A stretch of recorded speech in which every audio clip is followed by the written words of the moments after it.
Hello everyone, it's Jamarl Thomas. Welcome to the Progressive Soapbox. I hope everybody is doing okay this evening. Let me check my volume. While I check my volume, guys, I want to thank everyone for their support of the show. That's always appreciated. And as you know, channels demonetized, etc. The link at the bottom is an alternative to Super Chat. That's not a push. It's just a heads up. I say that just in case people are looking for the Super Chat and they're like, where in the world is Super Chat? Now, that's it. There's a little Star Trek figure for people who give that would come up in a box and shake and rattle and everything else. And I'm going to expand the number of characters who pops up based on the amount that's given. But again, that's not a push. That's just a heads up. There's some people who like to give them Super Chat, so I like to give them an alternative. Also, thank you to the people who've purchased T-shirts. I've been expanding T-shirt line of the show. People have been saying, dude, do T-shirts. And I have a few there now. It seems that the one that people like is The Last Refuge of the Bitter Enders. And I got to be honest, that's the one I came up with, just in case you guys want to see it. There's a few of them here. We're going to be expanding this. This one I like too. Adorable. I thought these were cute. But thank you very much. I'm showing this to say thank you. I didn't realize anybody got anything from that. I didn't realize one purchase and somebody told me something and I looked at it like, holy shit, somebody bought something. So that too, thank you very much. It's absolutely appreciated. Didn't plan on doing a video. Don't have my sweater on. I was actually doing something else. And this came up and I saw it. And I wanted to discuss it, if not just to bring it to people's attention. But stories like this annoy me because I've been to areas of Palestine. And in being to areas of Palestine, they're just people. It's like once you interact with someone and you find their name and you find some level of commonality, when you see this idea of murder, just outright murder and slaughter, massacres, and the rest of the world going silent, it bothers me. I see it from the standpoint of a human element. I don't see it purely from the standpoint of there's something over there that's happening to some other person that doesn't have my particular culture or race or whatever. I don't look at it that way. I look at it as the person who I met over there, who I interacted with for hours on end, could have been murdered in these attacks. They're just human beings. That's the way I look at it. Let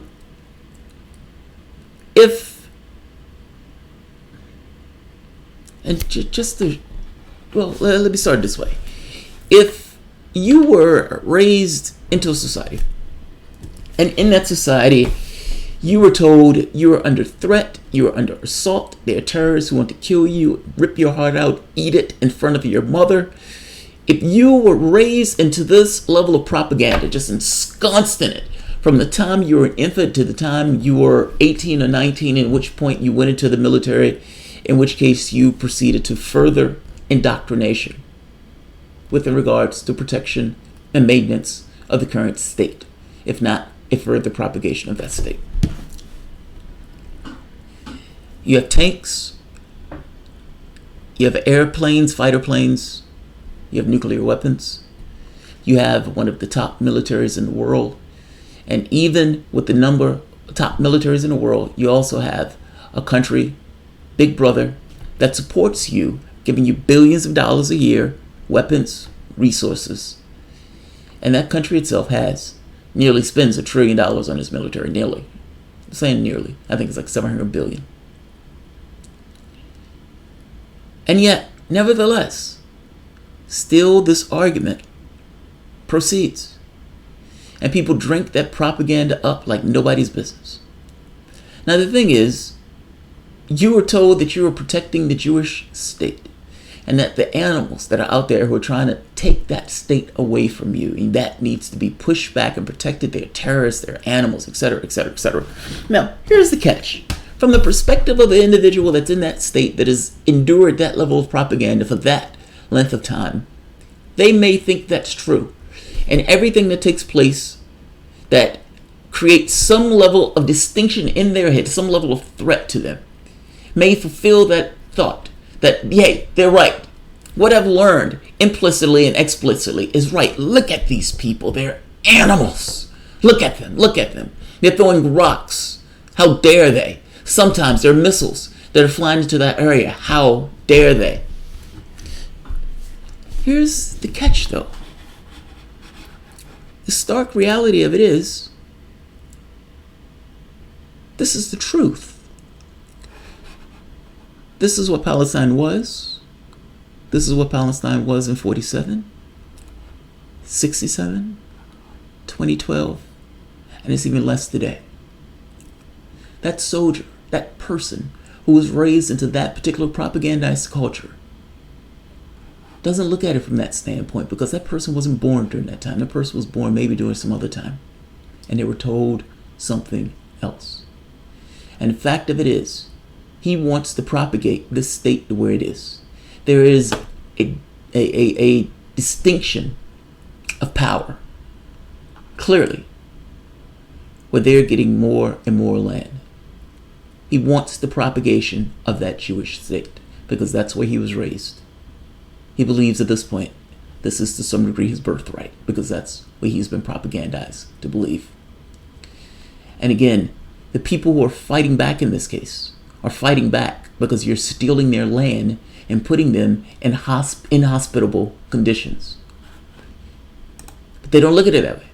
They look at it as they're terrorists.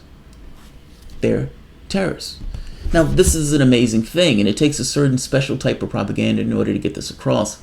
There's also a certain amount of self-interest built into this idea of they're quote-unquote terrorists, when you don't have to deal with the reality that you've stolen all of this land for all of this time that you've been occupying, militarily occupying, in contravention of world law. The catch of it is, you've been able to steal more and more and more of this land because the arbiter, when you've been having this kind of peace deal, the arbiter in this is the same person or the same country that's been giving you billions, that knows you have nuclear weapons, that knows you have all of these weapons, tanks, military aircraft in your arsenal, while the other side has some level of rockets. I'm trying to get across this disparity, and I'm trying to get across the lunacy of this idea that one side is under this amazing assault. They're not. This is a cover in order to steal more and more land, and that's what has been taking place. They've been stealing more and more land. This is not a religious strike. The idea of a Jewish state has little and nothing to do with this. This is everything to do with one side that wants more land, one side that has an advantage from the standpoint of its allies and from the standpoint of a military, you can say, disparity in force.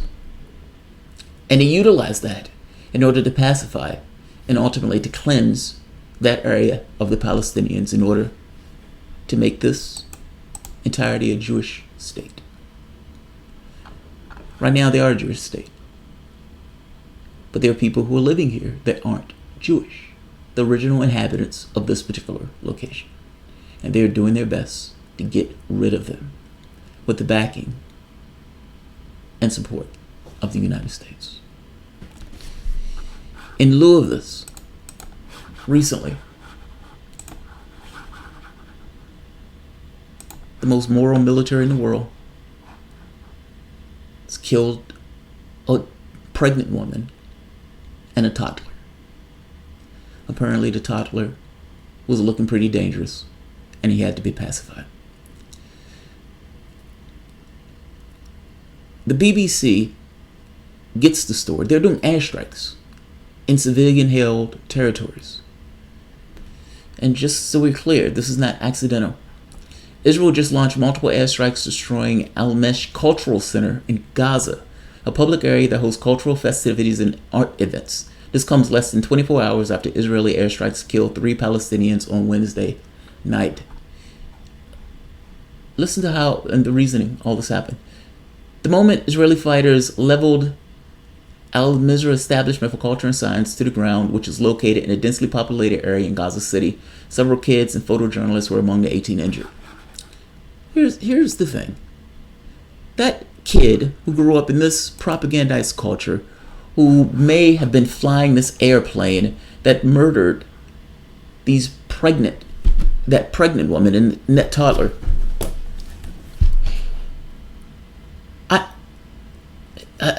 Jesus Christ, I've lost my thought. I guess the point I'm trying to make here is they're looking at this from the standpoint that we're doing a service to our country. But the reality of it is they are massacring and ethnic cleansing another country.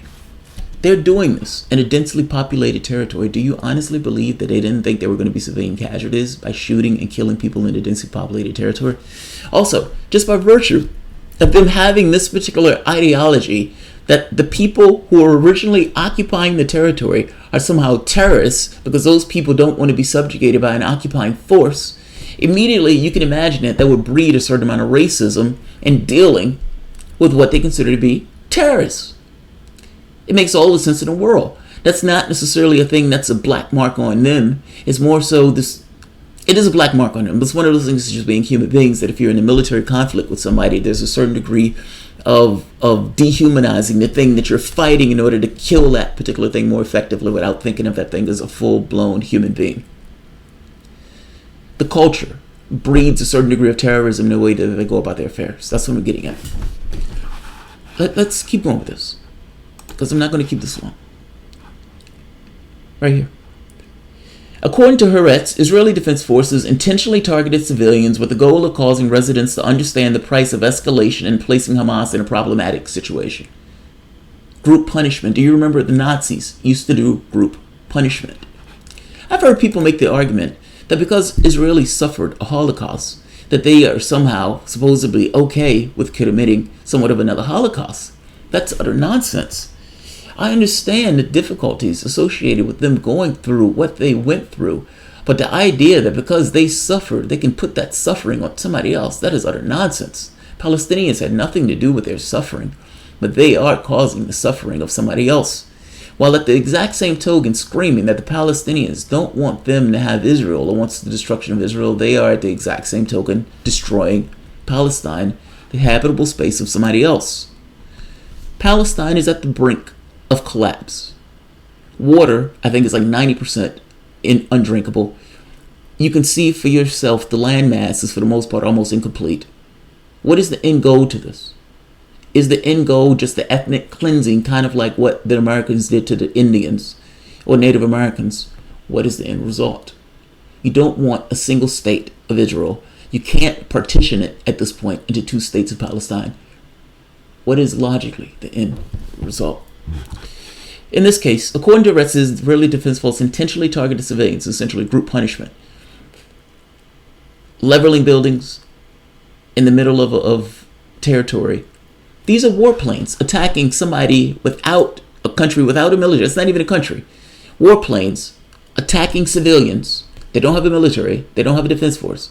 You can say Hamas, but Hamas is essentially firing these kind of pop rockets as opposed to warplanes that are launching missiles into civilian territories. Of course, you're going to get civilians. Now, the BBC gets the story, and just so we see the ridiculousness of how this started. While Israeli officials insisted that their large-scale attack on Gaza was in response to Hamas rocket fire, Haaretz reports that it was in fact the Israeli army that sparked the escalation by killing 2 Palestinians with tank fire after they allegedly mistook a training exercise for an actual attack. As Youssef Meir, executive director for the United States Campaign for Palestinian Rights, put it, the current Israeli bombardment sequence in Gaza started when the Israeli military killed 2 Palestinians, lied about why, admitted later, and doing so just as high-level Palestinian delegation was on its way to Cairo to discuss longer-term ceasefire. Angry that the major media outlets are highlighting the fact that its latest wave of bombings killed a pregnant woman and her young child, Israeli government has begun openly pressuring news outlets who dare to report war crimes accurately. It is few and far between where Western countries report what is taking place, and at least the United States UK, as far as I know, I don't have absolute knowledge of what takes place in the UK. Definitely in the United States, in the UK, the BBC actually reports this right. Right here. It starts off, Israeli airstrikes kill. That's not it.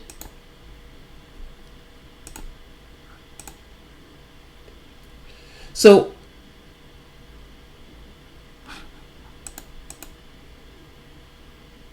right here.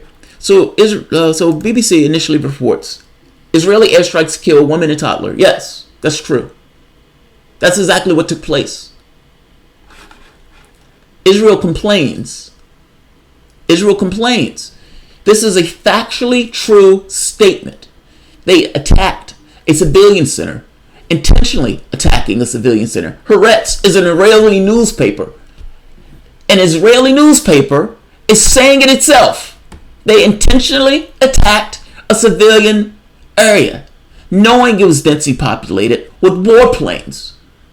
In the process of doing that, in a densely populated area, it is immensely foreseeable that you're going to murder people.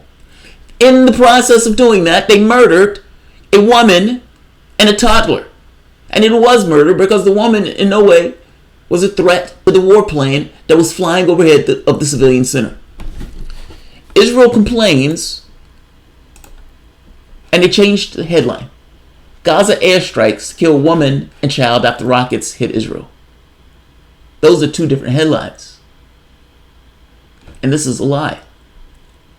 Effectively, what Israel and what media is doing is saying, not only can we kill you and murder you, not only can we steal your land, not only will we be protected while we're stealing your land by the United States, we're not even going to give the honest portrayal of what's taking place while we do it.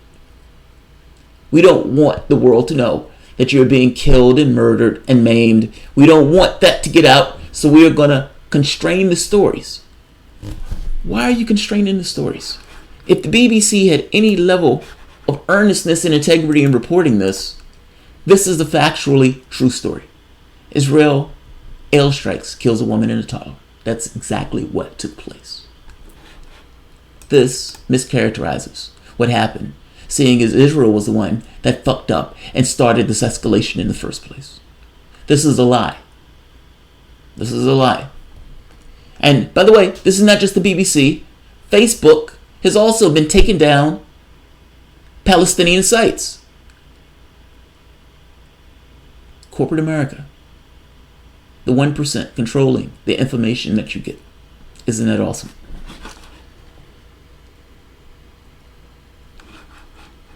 This is not a religious issue. This is not a religious issue.